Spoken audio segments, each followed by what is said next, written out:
Bonjour, mes petits abonnés chéris, je vous fais plein de zibou, je vais comme toujours, faire la voix off de Méga. Aujourd'hui, il va jouer avec ses pièces de la préhistoire, il refait le silex. Tu es au courant Méga que l'on est en 2021? On ne va pas faire changer un abruti, il est resté bloqué dans les années 1990.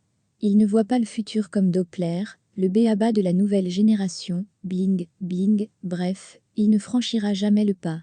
Bon, continue Méga de jouer, avec tes jouets de métal, nous Doppler on préfère le plastique, l'évolution du 3D, regarde la beauté de nos pièces et la mienne aussi par la même occasion, tu seras ébloui. Nous Doppler, on est des artistes, à la Pablo Picasso tout est abstrait et tordu. Nous Doppler on sait allumer le feu à la Johnny. On fabrique même du nitro chez Doppler, vous prenez Robert il pète 40 fois dans la journée. Avec un tel gaz, il envoie ma Peugeot sur la lune, j'avoue ça pue un peu quand même. Robert arrête, car je sens que je vais vomir, car là ça pue vraiment la merde. Salut mes petits loups. Et oui, aujourd'hui je vais donc remonter les aimants du bloc dedans. On va remonter le bloc, donc colle, aimant. Alors, ce qu'il faut savoir c'est que ces aimants là, c'est pas tout à fait les mêmes. Mais ça devra le faire. Ça devra le faire. Alors voyons voir déjà ce que ça donne si j'en monte un comme ça. Putain, ça nage dedans. Ouh, ça va nager dedans. Ça va nager dedans, ça va nager dedans. Ah, ils vont pas jusqu'à fond, c'est bien ce que je pensais. Donc c'est un peu court, donc il faut bien mettre, ce que je disais, donc le point de colle pour qu'ils aillent à fond. Alors, donc bah voilà ce que j'ai fait. J'ai fait en sorte qu'il soit collé à fleur. Alors je mets de la colle, j'attends bien qu'elle sèche parce que là justement, voilà, alors je sais pas si on va le voir, l'aimant est ici, donc il est bien à fleur. Ah putain c'est chiant parce que j'aimerais bien vous faire voir. Viens là toi petite. Voilà, voilà, il est là, hein, il est juste là, je l'ai remonté à fleur, hein, tout simplement. Bon, en espérant que je me suis pas commandé donc des aimants pour rien, hein, tout simplement. C'est ce qui me fait un peu peur, tout simplement, c'est ce qui me fait peur. Donc bon là, c'est le premier, hein, puis je vais faire ça sur toute la lignée, et puis on se retrouvera hein, pour faire l'essai de cet allumage, mes amis. On va faire l'essai de l'allumage. Alors, comme vous pouvez voir, c'est la première fois que j'ai un bureau aussi bien rangé. Et je peux vous dire que ça fait vraiment du bien de bosser correctement sur le coup. Voilà, c'est tout ce que j'avais à dire. Allez, sur ce, je vous dis à bientôt donc pour la suite des événements sur ce petit allumage MVT. Parce que aussi, je vais le faire tout beau, tout propre, tout magnifique. Magnifique allumage MVT. Allez, sur ce, à tout de suite. Je finis le reste. Je fais le posage de tous les aimants. Et on se retrouve après. On va faire un tuto à la con, hein. Un essai, tout simplement, de calage avec un bloc piston pied à coulisse. Je vais vous expliquer comment faire. Donc ici, on a le point repère qui est là, hein. Excusez-moi de l'intensité. Voilà, là, c'était mieux, on le voyait bien en rouge là. Il est là, hein, voilà. Mais à chaque fois je mets le doigt, voilà, là, il est là le rouge, voilà. Et ici, donc sur l'image, le point repère, donc là ici on a donc l'aimant. Donc on va là, le point repère il est là. Voilà, il est ici. Et en fait on peut pas le louper parce que vous voyez ici il y a 3 encoches. Si vous avez cet allumage MVT. Et on va se positionner alors au point Moreau à 1,25 jusqu'à 1,8. Donc là j'ai tenté de le régler à 1,6. Pour le coup, pour l'avance. Voilà. Maintenant je vais resserrer tout ça parce qu'à une main c'est pas possible. Donc là, j'ai resserré le bloc piston hein, pour qu'il soit, entre guillemets, quand je vais resserrer, ça bouge plus. Voilà, tout simplement. Voilà, et là, il est bloqué, hein, tout simplement. Voilà. Et on va resserrer l'écrou, je vous reprends après. Bon, comment caler son moteur, enfin son moteur, n'importe quoi, son allumage, sans pige de calage. Oui, parce que j'ai perdu ma pige de calage. C'est un peu ballot, je fume la clope, excusez-moi. Donc comment la monter sans pige de calage? C'est un vrai bordel sans pige de calage, je vous l'avoue. Donc moi j'ai utilisé un bloc piston. Ça va être un peu la méthode à wall again en attendant que je commande mon bloc piston. C'est juste pour tester, pour savoir si ma pige de calage, pardon, pour tester, pour savoir si déjà j'avais l'allumage au bout. Donc je prends mon bloc piston ici, j'ai un pas de vis, on est d'accord. Je vais le caler entre 1,5, 1,25 jusqu'à 1,8. Voilà, tout simplement. Donc je le cale, d'accord, on est d'accord. J'enlève le rotor, bien entendu.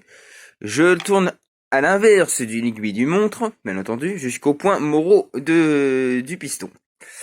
Ensuite, je vais donc caler avec mes 1,25 ou mes jusqu'à 1,8, hein, comme ce que je disais. Je vais caler donc avec le bloc piston. Une fois que j'ai trouvé le point de calage, je vais vraiment l'envoyer jusqu'au fond, le bloc piston, hein, le serrer à fond, pour pas que le rotor se bouge, hein, bien entendu, pour pas que mon point de repère bouge. Alors attention de pas repousser le piston, hein, c'est une connerie à pas faire, ce que j'ai fait la première fois d'ailleurs. Donc je vous avoue que cette méthode, elle marche, mais elle est pas terrible, hein. Donc en conclusion de l'histoire, donc une fois que vous avez donc le point de repère, que vous avez mis votre bloc piston pour tout bloquer l'ensemble, vous pouvez remettre votre rotor. Donc vous avez un point, alors ceux qui ont ça à l'image MVT, hein, je vous dis c'est une vieille relique, hein. Vous voyez c'est une vieille relique qui marche, hein. La preuve, changer les ébans, tout fonctionne. Donc ici vous avez donc un point de repère qui doit être par là, qui est rouge. Moi, je veux pas le redémonter, hein. J'ai un point de repère qui est rouge, et ici on a un autre point de calage qui est ici, voilà, qui est là. Donc après, une fois que je le mets au point de calage, une fois que je suis au point morot, que j'ai mis à 25, etc. Une fois que tout est bon, tout est ok, je l'enquille, je serre l'écrou et je teste pour voir si j'ai l'étincelle. Donc ce que j'ai fait, c'est que la prise à la masse, et je l'ai branchée sur le moteur, bien entendu, c'est si vous branchez pas de la prise à la masse, ça ne marchera pas. Alors je vais tenter de faire ça à une main, je sais pas ce que ça va donner. Et on a l'étincelle au bout. Regarde, hop. Donc mon système fonctionne, je précise, voilà, parce que je suis sur une chaise, donc c'est pas terrible pour le faire tourner, mais on voit bien qu'il y a une étincelle qui est là, hein. Bon, elle est petite parce que tout à l'heure elle était un peu plus grosse, parce que là ma masse elle est pas terrible. Ouais, parce que là, en plus, bien sûr, je suis sur la chaise, donc c'est une vraie merde. Oh là là, vous allez avoir la gerbe. Ouais, je vous le dis, vous allez avoir la gerbe. Voilà, l'étincelle, elle est plutôt... Je vais essayer de m'approcher un peu plus. Voilà, elle est là, on la voit l'étincelle. Donc il y a bien une étincelle bleue qui arrive. Donc on a bien de l'allumage. Donc mon système quand même fonctionne pour ceux qui veulent tenter de le monter comme ça. Bon, je vous conseille pas trop de le faire cette méthode-là parce que le point de calage sera pas très très précis, hein, quand même, mine de rien. Non, ça c'est un moteur d'essai, hein, c'est pas un vrai moteur. Et d'ailleurs j'ai le piston là-dessus à changer. Encore quelque chose à changer sur un des moteurs, mais putain. Donc l'allumage fonctionne. L'image MVT, alors il était tout beau, tout propre, tout beau, était tout magnifique quand je l'avais refait. Mais vu que j'ai fait pas mal d'essais, je me suis amusé à le démonter, le remonter, le démonter, le remonter, bah j'ai abîmé toute la peinture qui était dessus. C'est juste décevant, voilà. Donc faut que je le reponce, il faut que je le refasse tout beau, tout propre. Et puis après je vais le remonter donc sur mon moteur. Merci MBK. Pourquoi merci MBK? Parce que tu n'es pas foutu de mettre les mêmes arraches sur tous les vilebrequins.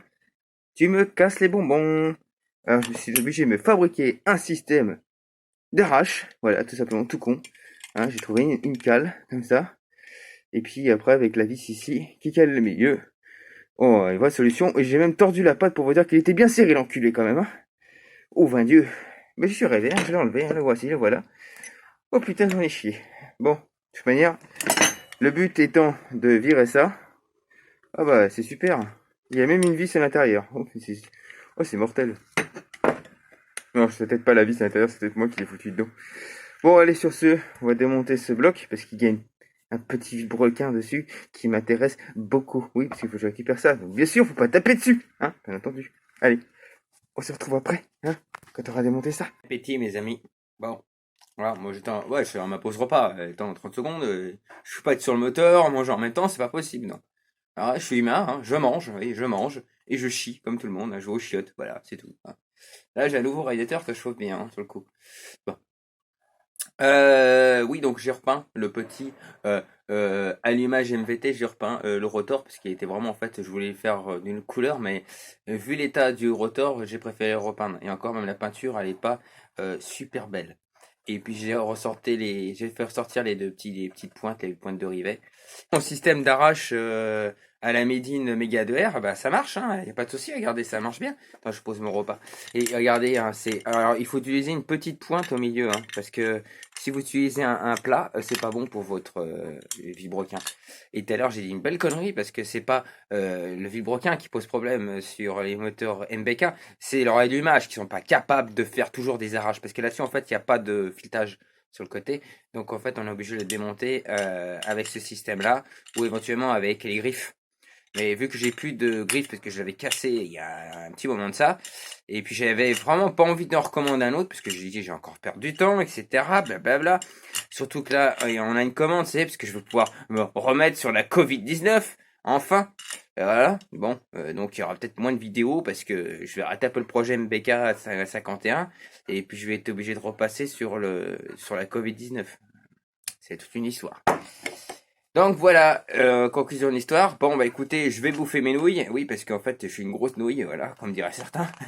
Allez, sur ce, à plus et à bientôt pour mes conneries.